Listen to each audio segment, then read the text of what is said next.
At dinner that night in Lusaka, the air was heavy with silence until my father exploded. He slammed his fist on the table so hard the plates rattled. His voice cut through the room as he shouted, "Leave my house, you're no child of mine." All because I refused to hand over the money I had worked so hard for. My siblings exchanged smug looks, and my stepmother gave a little nod of approval, almost satisfied to see me cornered. They expected me to break down, to beg for mercy, but I didn't. Instead, I smiled. I pushed my chair back, stood up, and walked out of that room. Their faces were frozen, caught between confusion and disbelief, as if they had just realized I wasn't the weak girl they thought I was. As I carried my small suitcase down the dusty road, memories of sacrifice played in my head, studying by candlelight, working 3 jobs, saving every coin while they laughed at me for being unsuccessful. They never knew I had quietly built businesses, opened accounts, and bought properties in my own name. That night, in a small rented room, I stared at the ceiling, not out of sadness but with a new kind of clarity. My father's love had always come with conditions, and now I understood, I was only useful when I could be their safety net. The next morning, as I logged into my accounts, I felt a calm power. Everything was under my name. They thought they had thrown me away, but in truth, I had already walked far ahead. I carried my small suitcase down the dusty road, and with every step my mind went back to the life I had lived in silence. I remembered the nights when the lights were cut off and I had to study by candlelight, fighting sleep while my body begged for rest. I remembered waking up before sunrise to sweep, then rushing to my first job, spending hours standing on my feet, then hurrying to the next one, and finally finishing the day with one more shift just so I could save a little extra. There were days I walked for miles to avoid spending money on transport. There were nights I went to bed hungry because I had chosen to save rather than eat. No one saw those sacrifices. No one saw the tears I wiped quickly so I could keep going. At home, they mocked me. They laughed that I was wasting my life, saying I was not successful enough. My siblings teased me about being stingy, my stepmother whispered that I was lazy, and my father told me that without him I would be nothing. None of them knew the truth. None of them knew I had been slowly building something that could not be taken away. While they counted coins and mocked my struggles, I was opening accounts in my name, investing in small businesses, and buying small pieces of land. Each coin I saved became a brick in my future, though they were too blind to see it.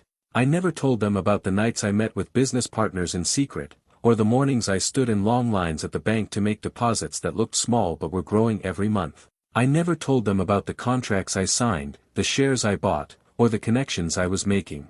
They thought I was still the struggling girl in old clothes, the one who depended on their roof, but in truth, I was building a life no one could take from me. The dusty road beneath my feet that day felt strangely light. My suitcase was small, but inside me, I carried years of sacrifice, strength, and silent victories. For the first time, I was free from their control.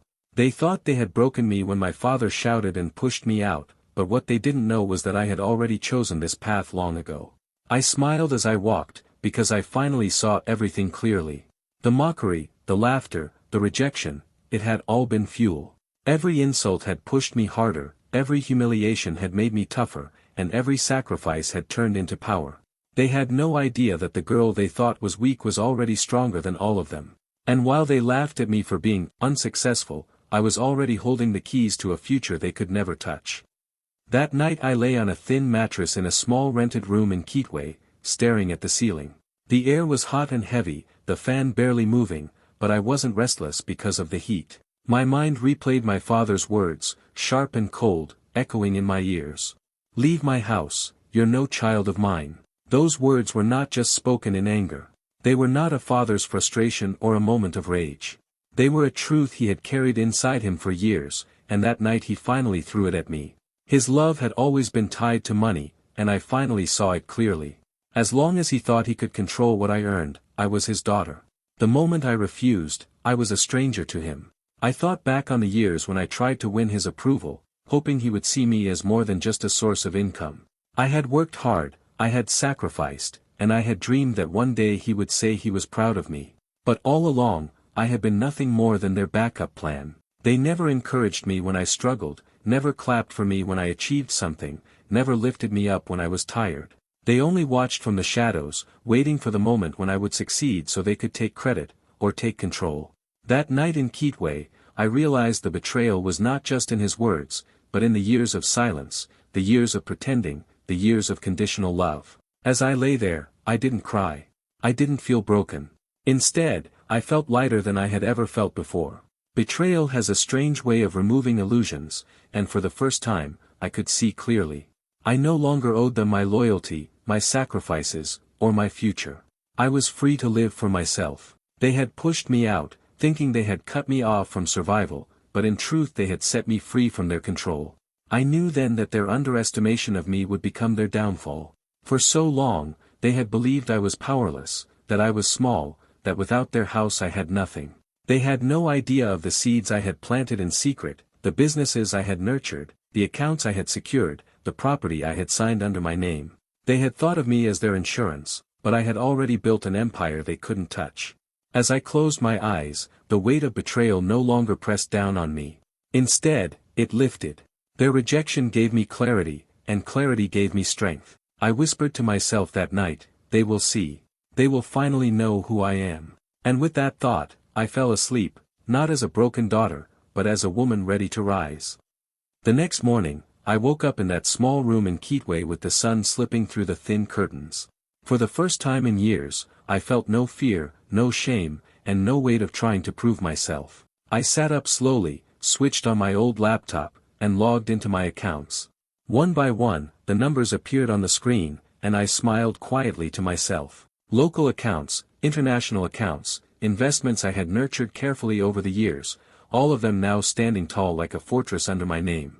I opened my folder of scanned documents and stared at the property deeds, the business shares, the certificates. These were not just pieces of paper, they were the proof of every sacrifice I had made. They carried the nights of hunger, the days of exhaustion, the laughter I swallowed when people mocked me, the tears I never let them see. And now, the value was worth millions of kwacha, all mine, untouchable. I imagined my father's face if he could see this screen. In his mind, I was still the weak girl who lived under his roof, the one who ate his food and depended on his name. He thought throwing me out had left me with nothing. But the truth was, he had been blind for so long. He didn't know I had been moving in silence, making decisions that placed me far ahead of his imagination. He didn't know that while he sat at meetings with his friends boasting about his power, I was already a silent stakeholder in companies those very friends were desperate to join. It was almost amusing. The man who had always told me I would be nothing without him had no idea that I had already surpassed him. He thought I needed his approval to succeed, but my success had been built in the shadows, away from his control. Every contract I signed had been hidden from their eyes, every investment carefully registered in my own name. He believed he was the provider, but in truth, I had become the builder. He thought he held power, but I was already holding more than he could dream. That morning, I leaned back on my chair, letting the realization sink in. For years, they had dismissed me, laughed at me, underestimated me. But power is quiet, power is patient, and real power doesn't need to shout. I had carried mine in silence, protecting it from their greed, waiting for the day it would finally shine. And now that the mask had fallen, I knew the truth, they had no control over me anymore. I closed the laptop and smiled, not out of pride, but out of peace. They thought they had thrown me into the dust, but I had already built a kingdom in the shadows. The power they never knew I held was now my shield, my weapon, and my freedom. 2 days later, while I was enjoying a quiet breakfast in my small rented room, my father was rushing from one bank to another. He had finally gone to withdraw from the family savings and business funds he thought were his safety net. For years, he believed I was simply keeping the accounts for him, too naive to understand the real power behind paperwork and signatures. That morning, he must have walked into the first bank with confidence, maybe even pride, expecting to see millions waiting for him. But when the teller checked the system and politely explained that the accounts were not in his name, I imagine the first crack appeared in his face. His voice must have risen, his temper breaking as he insisted there must be a mistake. He probably shouted that he was the head of the family, the man who owned everything. But the banker, calm and professional, would have repeated the truth that cut deeper than any insult. "Sir, these accounts are registered solely under your daughter, Thandai Mwansa." I imagine the silence that followed, the moment his world tilted. He had built his pride on the belief that I was his backup, his invisible servant, his secret wallet. But in that single moment, the lie collapsed. Not satisfied, he stormed out and drove to another bank, then another. Each time the answer was the same. Every account, every investment, every savings record carried my name alone. His anger grew louder, but the answers never changed. The empire he thought was his lifeline had already slipped out of his hands. The money he believed he controlled had been mine all along. I picture him walking back to the car, his shirt damp with sweat, his mind racing as the reality hit him. For the first time, he understood the truth: he had nothing. The daughter he had mocked, insulted, and thrown out of his house was the very one who had been holding everything together. Without me, there was no security, no wealth, no power. His pale face must have reflected the shock of realizing that the man who thought he owned everything had been living under an illusion. Meanwhile, I was calm. I didn't need to shout or brag about what I had done. I knew the truth, and so did the banks. My power was written in ink, stamped with seals, and backed by years of sacrifices they had never noticed. I had played the quiet game, the patient game, and now it was over. My father had lost the fight before he even knew there was one. That day, the story began to spread. Whispers turned into conversations, and conversations turned into laughter in the business circles. My father, once feared and respected, was now a man stripped bare by his own daughter's silence. And as the city began to talk, I sat in my room, smiling softly, knowing the empire he thought belonged to him had always been mine. News travels faster than fire in dry grass, and within days, the story of my father's downfall was everywhere in Ndola. The man who once walked into meetings with his head high, feared and respected, was now the subject of whispers and laughter. People could hardly believe it at first. How could the great Mr. Mwansa, the man who always boasted about control and power, lose everything to his own daughter? But the banks had confirmed it, the documents were real, and the silence from his side only made the rumors stronger. By the time he showed up at a local board meeting, the room was already buzzing. Men who used to rise when he entered stayed seated. Some smiled politely, others whispered into their neighbors' ears, and a few didn't even bother to hide their smirks. My father tried to speak with the same authority he always carried, but his voice didn't have the same weight anymore. The respect was gone. Then one of his oldest rivals leaned back in his chair and laughed loud enough for the whole room to hear. "So, Mwansa," he said, grinning, "your daughter is the real boss now, isn't she?" The room erupted in chuckles, and the silence that followed pressed heavily on my father. He, who once silenced others with just a look, could find no words. That humiliation cut deeper than losing the money itself. He could no longer command fear. Even his closest friends, men who once depended on his approval, began to distance themselves. They avoided his calls, they stopped inviting him to gatherings, and when they did meet him, they spoke carefully, as though afraid of catching the shame that now clung to him. They knew his empire had not been taken by a rival businessman, but by his own blood. That truth made the fall even more brutal. In markets and offices, in homes and churches, people told the story again and again. "Have you heard? His daughter outsmarted him. She owns everything now." Some said it with shock, others with admiration, and many with laughter. For years, he had built a reputation as untouchable, but now the image was shattered. It wasn't an outsider who broke him, it was the girl he had thrown out of his own house. And while he struggled with shame, I didn't have to say a single word. I stayed quiet, letting the story grow on its own. Every time someone laughed at his expense, every time someone turned their back on him, it was a reminder that power built on fear cannot last. True power, I had learned, speaks for itself without needing to shout. My father, once the mighty man of Ndola, now carried silence where pride used to be, and the world had finally seen the truth. His downfall was written not by enemies, but by his own daughter's strength. When I finally returned to the family compound, it was not as the weak girl who had once been chased away with a suitcase in her hand. This time, I came back in a sleek black SUV, the kind that made neighbors peek through their curtains and whisper. 2 guards stepped out before me and pushed open the very gate that had once been slammed shut in my face.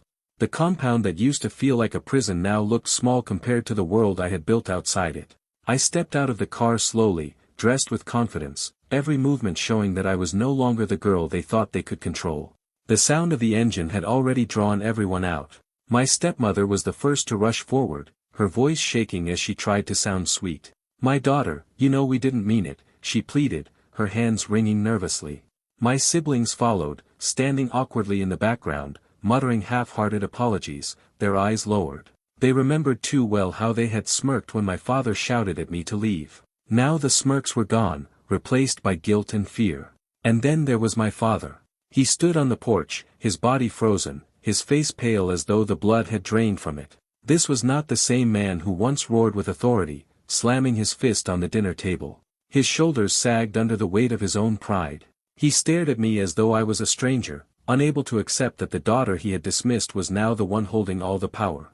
I walked past my stepmother's trembling hands and my siblings' weak apologies and stopped right in front of him. For a long moment, I said nothing.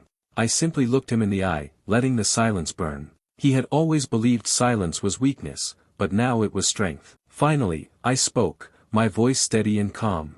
"You told me to leave your house," I said slowly, so each word landed. "Now you'll live in mine." The weight of those words hung in the air like a hammer. He flinched slightly, his lips parting, but no words came out. For the first time, he was powerless, not because I shouted, but because the truth needed no shouting.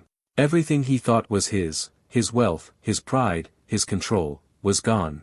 And standing before him was the daughter he had underestimated, the daughter he had tried to break, the daughter who had risen higher than he ever imagined. The compound was silent except for the sound of the guards closing the gate behind me. I didn't come to beg. I didn't come to prove anything. I came to show them the reality they had tried so hard to deny. My stepmother's pleading, my siblings' muttering, and my father's frozen silence were proof enough. The reckoning had arrived, not through revenge, but through truth. I turned slightly, a small smile on my face, because this time, I wasn't the one seeking a place in their house. They were the ones realizing they now lived in mine. In the end, I chose not to destroy them. I didn't need revenge, because revenge would have kept me tied to their bitterness. Instead, I simply cut them off. I walked away from the chaos they lived in and left them to face the silence of their own choices. The old house where I grew up still stands, but it is no longer a home. It sits empty, cold, and quiet, like a monument of pride and broken trust. Every time they see it, they are reminded that their arrogance cost them everything, not me. On the other side of town, I built something new, an estate filled with life and warmth. I filled it not just with walls and furniture, but with joy, laughter, and people who valued me for who I am, not for what I could give them. The shouting that once filled my nights was replaced by music and conversations. The betrayal that once weighed on my heart was replaced by loyalty and peace. Every corner of my new home carries the energy of freedom, not control. I sometimes think back to that dinner table, to the moment my father told me I was no child of his. Those words were meant to crush me, but instead, they freed me. They pushed me to step fully into the life I had already been building in silence. They thought they had thrown me out into nothing, but what they really did was throw me into my own greatness. My accounts are mine. My power is mine. And for the first time, my peace is mine too. The final twist is simple: they lost me, but I found myself.